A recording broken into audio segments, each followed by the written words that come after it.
सर्व मंगल की भावना के साथ आप सभी का श्री विद्या मानव कल्याण फाउंडेशन में हार्दिक स्वागत एवं अभिनंदन। आइए गुरु वंदना से कार्यक्रम का शुभारंभ करते हैं। ओम श्री दक्षिणामूर्ति गुरुवे नमः। ओम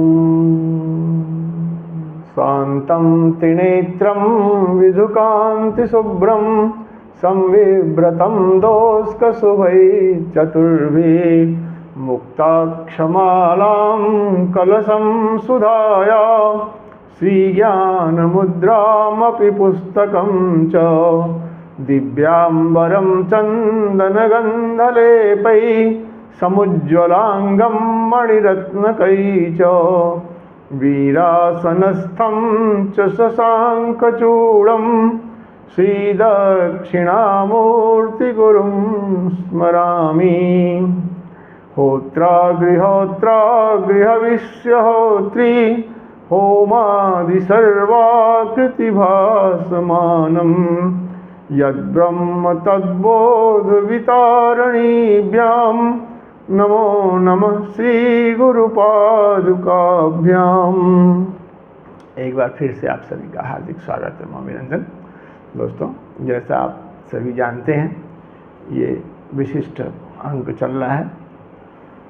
इस कड़ी में हम लोगों ने अब तक जो खोड़सी महाविद्या है उसमें प्रथम अंक से लेके छठा आवरण जो है वहाँ तक हम लोगों ने चर्चा किया है। दोस्तों, अब जो चर्चा है वो धीरे धीरे सूक्ष्म उसमें होती चली जाएगी, अतः कुछ बात यहाँ पर स्पष्ट कर देना आवश्यक है। जब प्रथम आवरण का हम जिक्र करते हैं दोस्तों, तो प्रथम आवरण एक तरह से हमारे शरीर का वो पहला परत है जिसमें वो सारी चीज़ें विद्यमान हैं।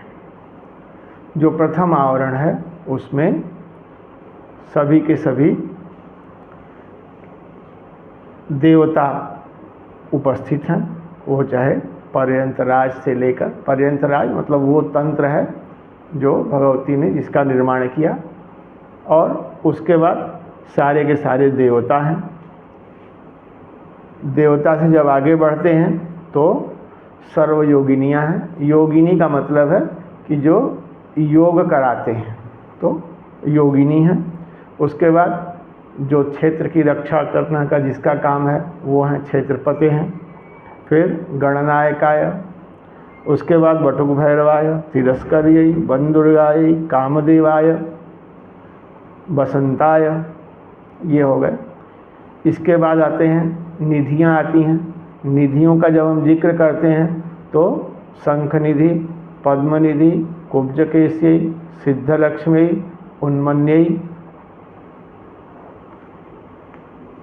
अणिमा दक्षिण कालिकायै, अणिमा सिद्ध्यै, गरिमा सिद्ध्यै, लघिमा सिद्ध्यै, महिमा सिद्ध्यै, ईशिता सिद्ध्यै, वसिता सिद्ध्यै, प्राकाम्यका सिद्ध्यै, सर्वभुक्तिकरी सिद्ध्यै, इच्छा सिद्ध्यै, प्राप्ति सिद्ध्यै, सर्वार्थ सिद्ध्यै, ब्राह्मी मातृकायै। उसके बाद ये तो निधियाँ और सिद्धियाँ हो गई।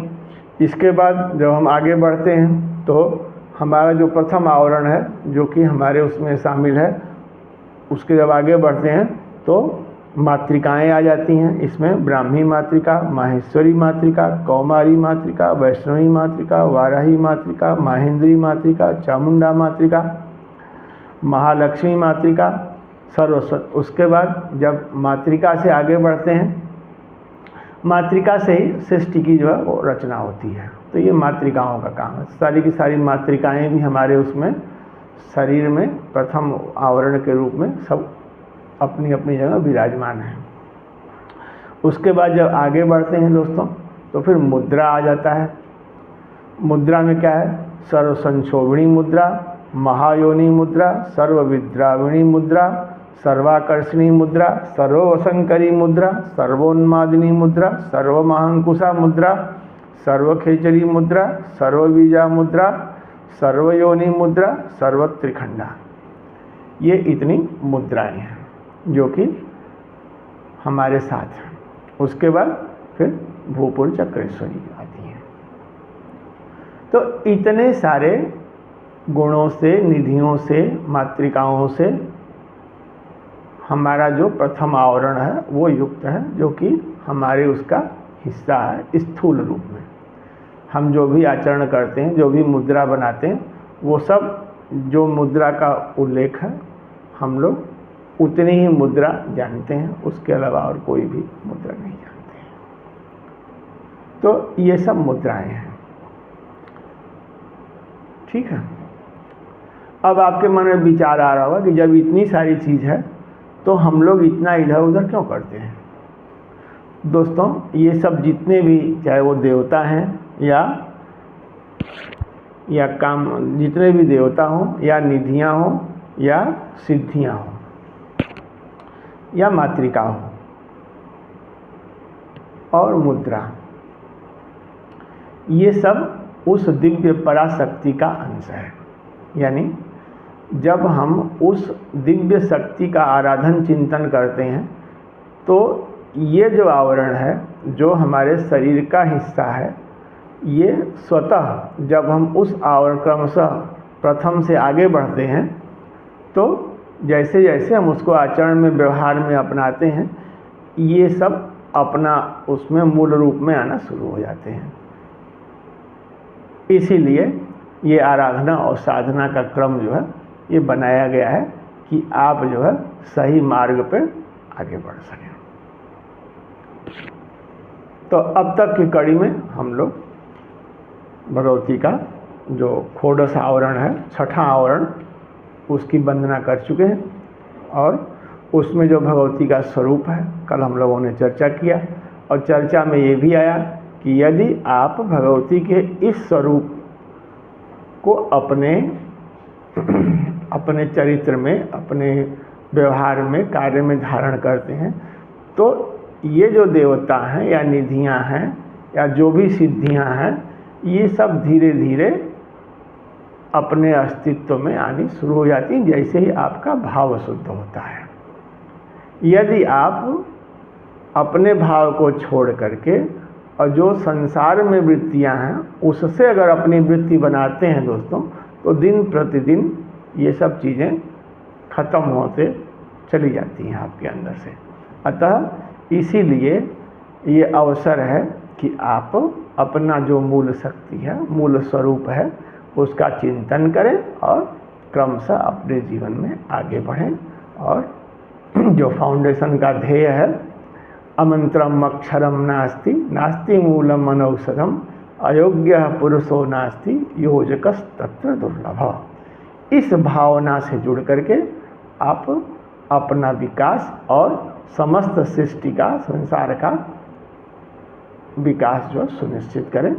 तो इसमें जो भाव है और जो भगवती का भाव है, जिस रूप से वो सृष्टि को देखना चाहती है, दोनों में एकात्मता हो जाती है। इसीलिए हम कहते हैं दोस्तों कि जब आप अपने पथ पे बढ़ते हैं तो आपको भगवती का सानिध्य मिलना शुरू हो जाता है। तो आइए इसी के साथ अब हम आज अन्य चक्रम श्री जपा पुष्पवर्णम साक्षात् श्रीमत्सर्वरक्षाकरं वै श्रीदिक्कोणाकारकं तेजसाख्यं वंदे दिव्यं सौरशास्त्रात्मरूपं सर्वज्ञां तां सर्वशक्तिस्वरूपां सर्व ऐश्वर्यप्रदामन्यशक्तिं भूयः सर्वज्ञानरूपात्मिकां तां सर्वव्याध उन्मूलनायोत्सुकां च भूयः सर्वाधारमूर्तिं च सर्व पापग्निं चानन्दरूपाख्यशक्तिं शक्तिं श्रीमत्सर्वरक्षास्वरूपां सद्भक्तानां चेत्सिदार्थप्रदात्रीम् एता साक्षादिनिगर्भविदाख्या मुक्ताहारा चंद्रचूड़ा त्रिनेत्रा बालार्का भाग्यानमुद्रा वराढ्या श्रीमट्टंका भीतिहस्ता नमामि बालार्कमण्डलनिभां धृतचन्द्रलेखां स्मेराननाम् अरुणवस्त्रसुरत्नभूषां सोमाग्निसूर्यनयनत्रयशोभितां च प्राकाम्यसिद्धिसहितां नवयोनाढ्याम्